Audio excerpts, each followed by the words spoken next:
Hendaknya Maulid Nabi bukan hanya kegiatan yang bersifat lahiriah saja, tetapi lebih dari itu. Dalam memperingati Maulid Nabi Muhammad sallallahu alaihi wasallam, hendaknya kita memahami secara mendalam dan meresapi arti dan makna lahirnya seorang Rasul yang membawa petunjuk dari Allah yang Maha Agung. Hadirin kaum muslimin rahimakumullah, Maulid Nabi adalah rahmat dari Allah Subhanahu wa ta'ala. Sebelum diangkat menjadi Rasul, beliau sudah memikirkan tentang umat manusia. Mengapa mereka tersesat? Mengapa mereka saling menindas? Dan mengapa tatanan kehidupan masyarakat demikian jahiliyah dan tersesat?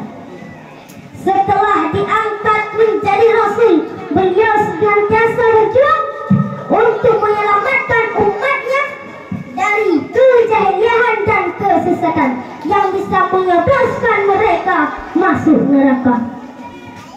Allah menggambarkan kecintaan dan kasih sayang Rasulullah kepada umatnya dalam firman, Bismillahirrahmanirrahim. Laqad ja'akum rasulun min anfusikum azizun 'alaihi ma 'anittum harisun 'alaikum bil mu'minina raufur rahim. Sungguh telah datang kepadamu seorang rasul dari kaummu sendiri. Berat terasa oleh beliau penderitaannya sehingga beliau bersedia untuk menebus peringanan itu. Hadirin kaum muslimin rahimakumullah.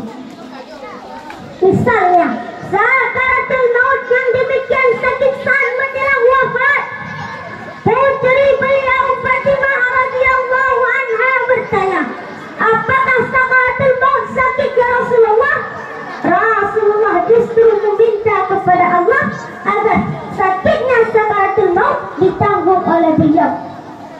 Andaikan beliau tidak menanggung sebahagian sakitnya sakaratul maut, maka sakitnya sakaratul maut yang dirasakan umatnya ini sangat berat, berlipat-lipat sakitnya sakaratul maut sekarang.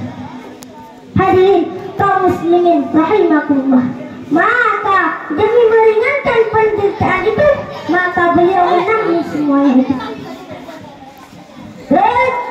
Kejadian yang paling menyakitkan beliau terjadi di Taif. Saat itu dalam kondisi sedih karena ditinggal wafat istri tercinta Khadijah radhiyallahu anha dan Abu Talib paman sepenggelam. Sepeninggal keduanya, beliau berdakwah ke Taif. Bukannya diterima dengan baik, penduduk Taif malah mengusir beliau dan melemparkan dengan batu. Dalam kondisi demikian, malaikat Jibril dan malaikat penjaga gunung datang memanggil Rasulullah sallallahu alaihi wasallam.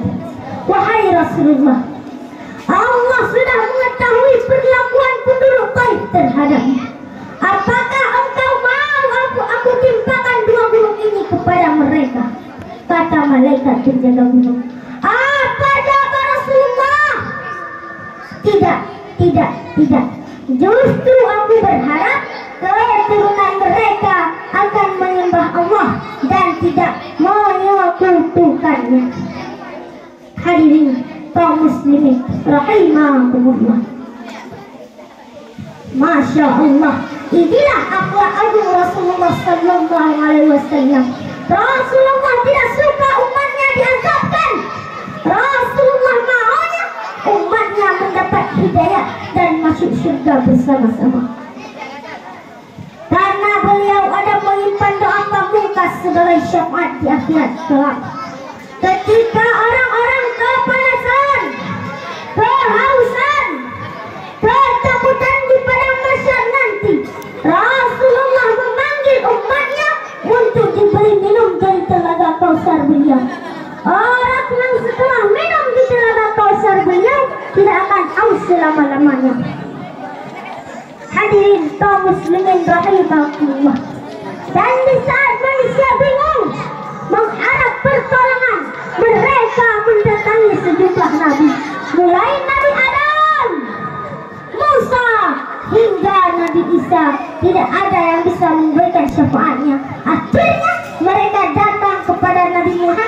Lalu Nabi Muhammad memberikan syafaatnya kepada mereka. Hadirin kaum muslimin rahimakumullah. Dari uraian di atas tadi dapat kita ambil kesimpulan, begitu cintanya Rasulullah kepada kita, dan beliau tidak mengkhawatirkan keluarganya melainkan umatnya. Janganlah kita pertanyakan seberapa cintanya Rasulullah kepada kita. Yang jadi pertanyaan, bagaimana cinta kita kepada Rasulullah sallallahu alaihi wasallam. Hadirin kaum muslimin rahimakumullah. Karena tidak sempurna iman seseorang bila belum sepenuhnya mencintai Rasulullah sallallahu alaihi wasallam, maka kita harus mencintai Rasulullah sallallahu alaihi wasallam. Amin amin ya rabbal alamin. Sampai di sini saja. Hasbunallah wa ni'mal wakil, ni'mal maula wa ni'mal nasir. Putih-putih bunga melati, harimau wangi di pagi hari. Pidato saya cukup di sini. Kalau ada yang rindu hubungi lagi. Biru laut seperti kolam, ikan paus pandai menyelam.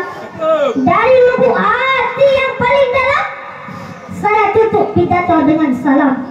Wassalamualaikum warahmatullahi wabarakatuh.